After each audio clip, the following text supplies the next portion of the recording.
hello good morning guys सबैलाई मेरो फेसबुकमा जोडिनु हुने अनि टिकटकमा युट्युबमा जोडिनु हुनेहरूलाई आज चाहिँ म बाख्रा गोठालो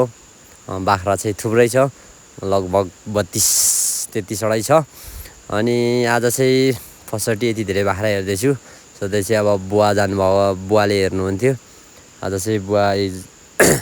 बासेतिर गेमसेम हेर्न जानुभएको छ अनि आज चाहिँ म गोठालो अब गोठाला चाहिँ हेरी गरिँदैछ भरे बाख्रा हरायो भने अर्कै तना बन्छ र कोलाई बाख्रा खसी बोका पाठा सानादेखि लिएर ठुलो चाहिन्छ सबै चाहिने साथीहरूले चाहिँ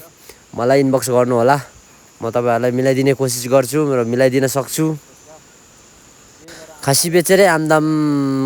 गर्दै हुनुहुन्छ हाम्रो काकाले पनि हेर्नु पैसाले हावा खाँदै हुनुहुन्छ अनि यो पैसा चाहिँ पक्कै राम्रो ठाउँमा सेभिङ गर्नुहुन्छ भन्ने आशा छ उहाँले पनि मिहिनेत गर्नुभएको समथिङ अलिअलि अलैँचीदेखि अलिअलि बाख्रा खसी बेचेर त्यही त हो नि गाउँघरमा अब आउने भनेको आयस्रोत भनेको अलिअलि अब सबै ठुल्ठुलो बिजनेसहरू गरेर पनि नहुने अनि उहाँ कुदैछ अनि बाख्रा चराउने ठाउँ चाहिँ यस्तो छ गाइस यस्तो जङ्गलमा हेर्नुपर्छ अब एक्लै छु सुनसान अलिअलि डर पनि लागिरहेछ तर केही छैन